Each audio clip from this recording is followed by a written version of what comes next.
오늘 이 말씀은 마가복음의 결론이면서 많은 메시지를 우리에게 주고 있어요. 우선 마가는 아주 단순해요. 심플해요. 마가는 순복음주의자예요. 마가는 단순하지만 굉장히 위대한 복음의 능력을 전하고 있는 제자인데, 마가는 사복음서 중에 가장 짧습니다. 간단합니다. 그러나 본질만 쓰고 있습니다. 마가복음에 힘이 있습니다. 다른 복음서 기자들이 마가복음을 참고로 해서 살을 붙인 거예요. 오늘 말씀 14절 보십시다. 그 후에 11 제자가 음식 먹을 때에 예수께서 그들에게 나타나사 그들의 믿음 없는 것과 마음이 완악한 것을 꾸짖으시니 이는 자기가 살아난 것을 본 자들의 말을 믿지 아니함일러라. 예수님이 부활하신 뒤에 11 제자가 음식 먹을 때에 예수님께서 나타나셔서 꾸짖는 장면이 나옵니다. 왜? 믿음이 없는 것과 마음이 완악한 것을 꾸짖었다고 했습니다. 그리고 곧바로 꾸짖고 나서 하신 말씀이 15절입니다. 또 이르시되 너희는 온 천하에 다니며 만민에게 복음을 전파하라. 앞뒤가 맞지 않는 구절이 14절과 15절입니다. 14절에서는 믿음 없는 것과 마음이 약한 것을 꾸짖고 나서 곧바로 15절에 너희는 온 천하에 다니면서 만민에게 복음을 전파하라. 이 말이 안 맞아요. 앞뒤 같은. 믿음 없는 사람들한테 복음을 위탁해요. 이 말이 됩니까? 성경은 마가복음의 특징, 이러한 충돌을 어떻게 설명하고 있는가? 오늘의 메시지입니다. 제자들의 믿음 없는 것과 완악함을 꾸짖는 것은 맞습니다. 그런데 온 천하에 다니며 복음을 전파하라니요? 이게 말이 됩니까? 여러분 같으면 믿음이 없는 줄 알고 또 마음이 완악한 줄 알고 야단 쳤는데 복음을 전파하라 하겠어요? 성경은 무엇을 강조하기 위해서 이렇게 말하고 있을까요? 여러분, 사람이 예수 믿고 복음을 받아들인다고 하는 것은 인간의 조건에 있지 않다는 것을 말하고 있습니다. 복음은 사람의 조건에 있지 않다는 것을 말해주고 있는 거예요. 복음이 인간의 조건에 좌우된다면 얼마나 문제가 많겠습니까? 복음은 인간의 조건에 좌우되지 않는다는 것을 말해주고 있습니다. 고린도전서 1장 26절에서 29절. 형제들아 너희를 부르심을 보라. 육체를 따라 지혜로운 자가 많지 아니하며 능한 자가 많지 아니하며 문벌 좋은 자가 많지 아니하도다. 그러나 하나님께서 세상에 미련한 것들을 택하사 지혜 있는 자들을 부끄럽게 하려 하시고 세상에 약한 것들을 택하사 강한 것들을 부끄럽게 하려 하시며 하나님께서 세상의 천한 것들과 멸시받는 것들과 없는 것들을 택하사 있는 것들을 패하려 하시나니 이는 아무 육체도 하나님 앞에서 자랑하지 못하게 하려 하심이라. 아멘.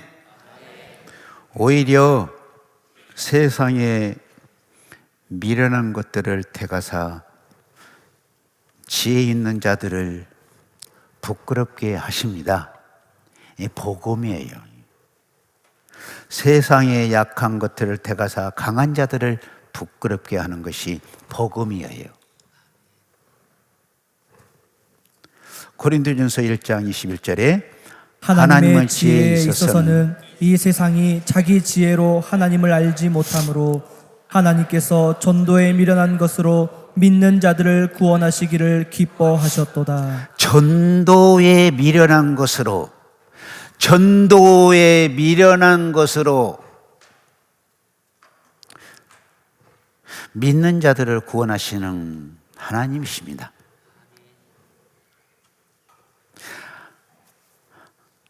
교회 안에서는 어떤 사람의 탁월한 역할로 되어지는 것이 아니에요.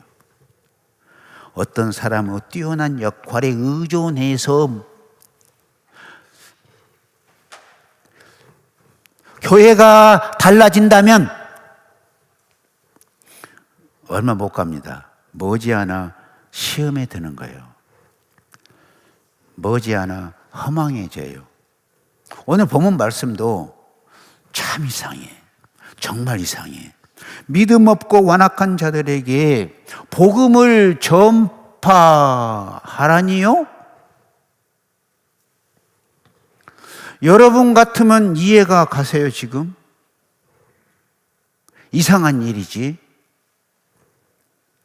왜 믿음 없고 완악한 자들에게 복음을 전파하라고 하셨을까? 의문이 생기지 않으세요?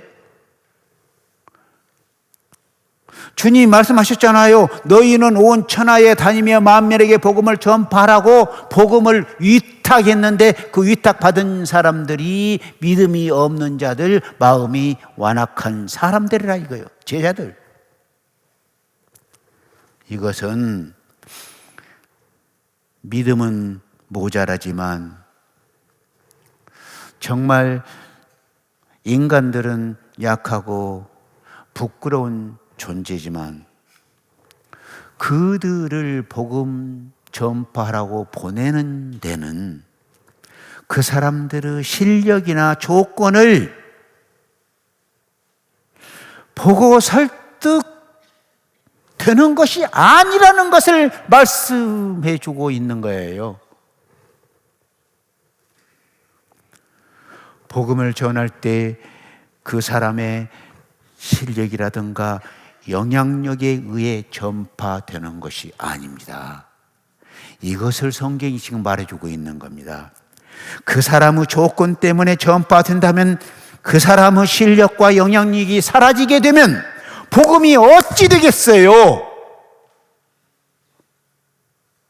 사람의 역할과 상관없이 복음 자체 속에 두나미스, 복음의 능력이 있는 거예요. 여러분, 신앙생활은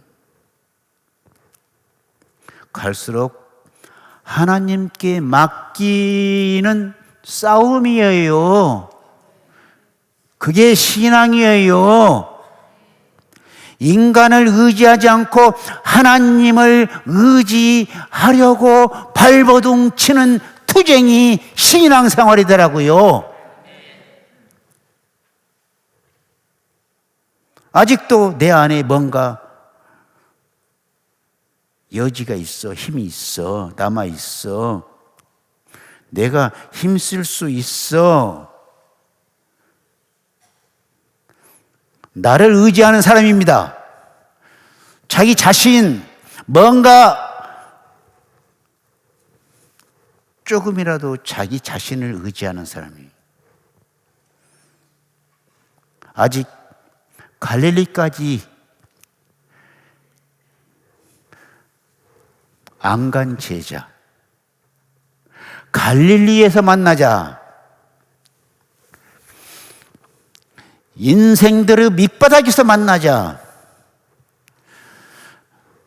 처절함 그대로. 인간들은 아무것도 할 수 없다고 항복하는 곳 갈릴리에서 만나자 했는데 갈릴리로 가지 못한 제자들이 이렇게 짜자네요. 사소한 것에 짜자네요. 갈릴리에서 복음의 능력을 경험하지 못했기 때문에 나의 능력을 많이 의지하는 거예요. 나는 아무것도 할 수 없습니다 라고 주님 앞에 고백할 수밖에 없는 인간의 밑바닥 갈릴리입니다. 갈릴리를 통과하여 믿음 생활을 하게 되는 사람들은 내 능력은 제로로 하고 복음의 능력만 의지하는 사람들이에요. 복음의 능력만 믿고 나아가는 사람들, 전파하는 사람들이에요.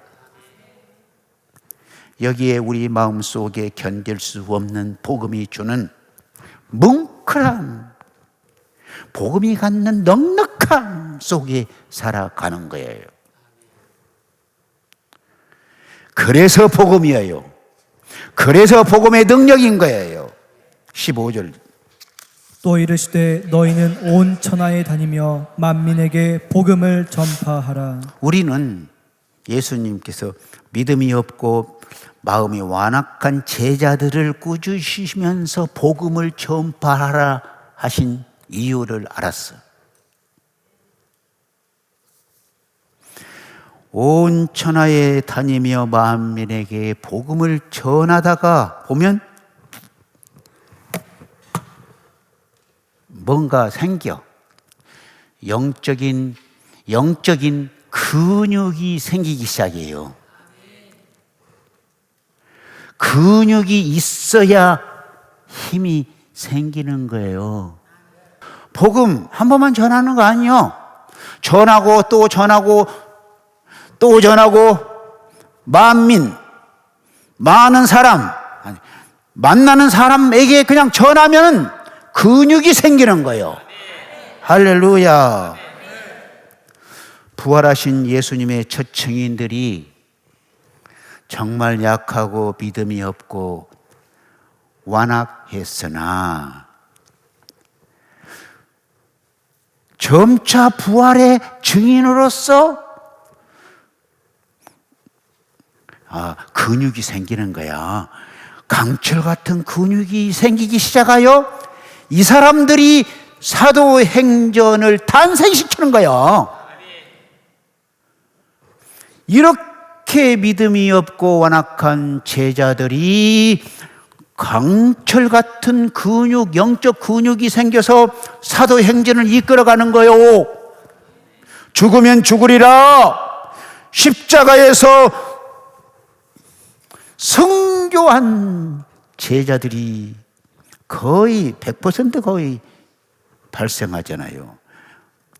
그렇게 강력해진 근육, 영적 근육, 용사, 군병, 승리하시는 군병들이 되시기 바랍니다. 앞에 말씀드렸지만 근육은 하루아침에 생기는 거 아니라겠죠? 사람들은 반복을 싫어해. 반복 좋아하는 사람 없잖아요. 일상적으로 만민에게 만나는 사람에게 복음 전파하는 것이 반복되어야 근육이, 영적인 근육이 생기는 거예요. 전도해요, 여러분. 전도 한 번만 말고 반복으로 복음을 전파해요. 그러다가 보면은 영적인 근육이 생깁니다. 반복되는 일상생활 속에 느끼지만, 제가 느끼지만 신앙이라고 하는 것은 계속 올라가기만 하는 거 아니에요. 올라갔다가 내려갔다가, 기분 좋았다가 기분이 다운됐다가, 또 내려가고 또 올라가고 또 내려가고, 반복되는 거예요. 좀 쉴만, 이제는 좀 숨 쉴만 한 것 같은데 또 곤두박질 치는 일이 꼭 생기더라 이거예요. 나만 그런 것이 아니라 모든 사람들이 그래요. 신앙생활이란 올라가고 내려가고, 또 올라가고 또 내려가고, 어떤 때는 음침한 사망의 골짜기까지 내려갈 때가 있어. 여러분, 하나님은 우리의 목자라고 하셨는데, 목자가 왜 사망의 음침한 골짜기로까지 내려가게 이끄신대요?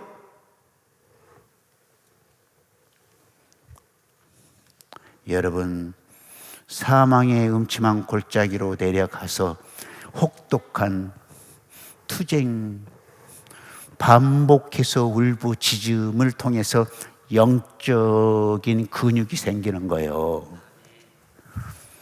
사망의 음침한 골짜기를 내려가지 못한 사람들은, 그게 진짜 신앙생활도 원상에서 하는 사람들이 있고 노지에서 하는 사람들이, 원상에서 신앙생활 하는 사람들은 조금만 시험이 와도 다 넘어져요. 바람이 불고 눈몰아치면 다 포기하고 영적으로 죽어요. 시편 23편 4절을 읽어봅시다. 내가 사망의 음침한 골짜기로 다닐지라도 해를 두려워하지 않을 것은 주께서 나와 함께 하심이라. 주의 지팡이와 막대기가 나를 안위하시나이다. 아멘. 빨간 줄 한번 읽어봅시다. 사망의 음침한 골짜기로 다닐지라도, 그게 중요해요. 그냥 왜 그것은 안 읽으세요? 다닐지라도 사망의 음침한 골짜기에서 죽게끔 놔두지 않는다는 거예요. 사망의 음침한 골짜기까지 내려갈지라도 하나님이 함께 하신다는 거예요. 목자 되신 하나님께서 잡아주신다 이거예요. 어떤 사람은 목자가 있는데 왜 그것으로 하필 인도한대요? 그렇게 질문하는 사람이 있는데, 그 한 가지밖에 몰라요. 왜 내가 사망의 음침한 골짜기로 다녀야 하는가를 생각해내야지요. 사망의 음침한 골짜기만이, 거기만이 나 양, 목자 하나님이 양들에게 필요하니까, 진짜 양질이 좋은 꼴이 사망의 음침한 골짜기를 다니면서 그 꼴을 먹게 되는 거예요. 사망의 음침한 골짜기를 다니는 동안에 양들은 그 좋은 꼴을 거기서 맛있는 꼴, 어째서 그렇게 사망의 골짜기에서 먹는 꼴은 맛있어? 그 꼴 먹는 것도 복이지만 이보다 더 큰 복은 목자가 함께 하셔. 목자와 진한 경험. 이야, 목자와 스킨십, 이런 스킨십을 해보지를 못했어. 양은 목자를 알고 목자는 양을 알게 되는 사망의 음침한 골짜기. 혹도 갈지라도 이 과정을 겪어서 지나다 보니까 어느덧 사망의 음침한 골짜기로 내려갔었는데 올라오더라 이거예요. 그래서 올라갔다 내려갔다. 신앙은 이러면서 우리가 만들어지는 겁니다. 양이 만들어지는 겁니다. 제가 경험한 음침한 사망의 골짜기 한두 번이 아닙니다. 너무 힘들어서 울부짖을 때도 있었지만 하나님이 사랑하는 사람들은 절대로 그냥 방치해 두지 않습니다. 하나님은 우리의 목자이시기 때문에 사망의 음침한 골짜기를 지날지라도 우리와 함께 해 주십니다. 올라갔다 내려갔다 그 골짜기를 빠져나왔다가 또 들어갔다 할지라도 그 과정을 통해서 우리는 목자를 알고 목자는 양을 알게 되는 거예요. 여러분은 그렇지 않습니까? 사망의 음침한 골짜기는 우리 양들에게 꼭 있어야 합니다. 그곳을 지나며 이제 빠져나오면서 숨 쉴만하다. 아, 살겠네. 하는데 또 무엇인가 엉뚱한 데서 일이 터져. 그래가지고 또 우리가 너덜너덜 이리 찍혀 저리 찍혀 또 내려가고 또 올라가고 또 내려가고 올라가고 알고 보니까 죽을 때까지 올라갔다 내려갔다 하면서 우리가 만들어지더라고요. 하늘나라 백성으로 만들어지더라고요. 그래서 죽을 때까지 공사 중이에요. 오늘 제자들 보세요. 믿음 없고 마음이 완악해서 예수님께 야단 맞은 사람들 아닙니까? 그런데 부활의 첫 증인으로 부적격자였어요.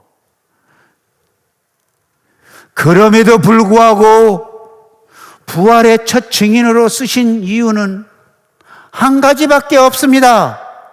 복음을 전하는 자의 이 사명은 하나님이 주신 것이다. 복음 전도하면요, 하나님이 함께 해주십니다. 영적 근육이 생깁니다. 이것이 복음 전도자의 경험하는 비밀이에요. 전도자의 비밀. 서림 교우들도 만나는 사람 만민에게 복음 전파합시다. 한 번만 전하지 말고 계속 전하다 보면은 이 비밀이 우리에게 밝혀지는 것이고 영적 근육, 정말 강철 같은 근육이 생길 것입니다. 강철 같은 근육이 생기면 이 근육 가지고 마지막까지 살다가 하나님 나라 영체를 입는 여러분들이 되시기를 바랍니다.